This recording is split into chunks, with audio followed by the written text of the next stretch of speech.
In a small village, nestled between rolling hills and a sparkling river, there lived a young boy named Arman. Now Arman was an ordinary boy with an extraordinary heart, a heart filled with dreams as big as the sky. But life, as it often does, had dealt him a rather unfair hand. You see, from the time he was born, Arman had a limp in his leg. It wasn't his fault, it was just the way he was. Now, most folks in the village were good and kind, but some couldn't help but point fingers and whisper unkind words. Look at him, that poor, lame boy, what a pity.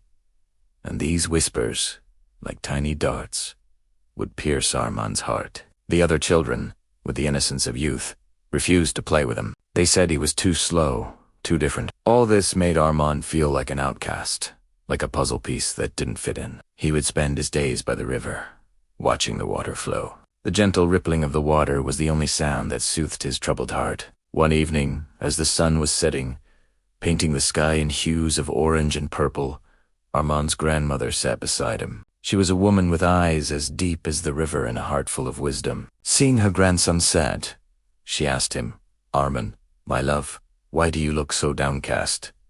Is the river troubling you?" Arman shook his head, his lower lip trembling. "No, grandmother. It's not the river.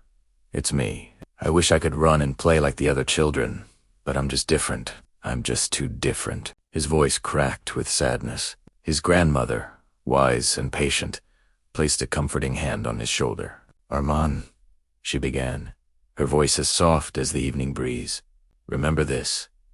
Life is not about what you don't have. It's about what you choose to do with what you do have." Her words were like seeds planted in fertile soil. At first, he didn't understand, but he knew he wanted to one day. The very next day, Arman woke up with a newfound determination. He couldn't run, but he could walk. So he started walking. In the mornings, as the sun peeked over the horizon, he would set out on long walks. First, it was around the village, then beyond the village, past the fields and the hills. It wasn't easy. There were days when his leg buckled under his weight and he wanted to give up. But he remembered his grandmother's words. Life is not about what you don't have. It's about what you choose to do with what you do have. He had his health, he had his legs, and most importantly, he had hope. As the months turned into years, Arman's walks turned into short hikes, then into longer treks. He scaled rocks and crossed streams, all the while pushing his limits, proving to himself that he could do more than he thought possible. And as he climbed higher and higher, literally and metaphorically, the whispers and the laughter of the villagers faded into a distant memory. Then came the day that tested Arman's spirit like never before. A fierce storm had swept through the night, leaving behind a trail of destruction. News spread that a group of villagers had gone missing in the mountains. They had been caught in the storm and hadn't been heard from since. Fear gripped the village. Many tried to go out and look for them, but the mountain path was treacherous and the weather unpredictable. That's when Arman stepped forward. With a determined look on his face, he limped to the elder, saying, "I'm going to find them." The villagers, desperate yet doubtful, nodded their consent and wept at Arman, carrying ropes, food, and other supplies, started his perilous journey up the mountain.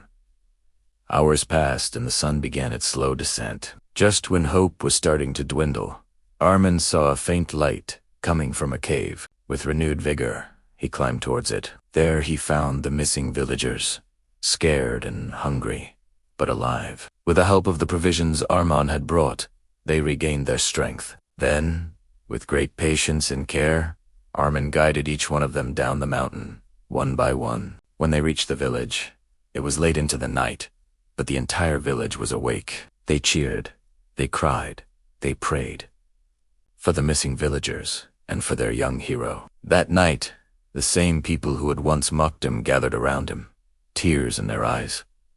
They called him a hero. They praised his bravery, his kindness, his indomitable spirit. But for Arman, the greatest reward was the love and respect in their eyes. As he looked out over the village, now bathed in the soft glow of moonlight, he knew he had found his answer. He might be different, yes, but that didn't mean he couldn't do something meaningful. It just meant he had to try harder, much, much harder. And so the tale of Arman, the boy who couldn't run, became a legend in the village. A legend that taught everyone that it's not the size of your step that matters, but the courage to take it.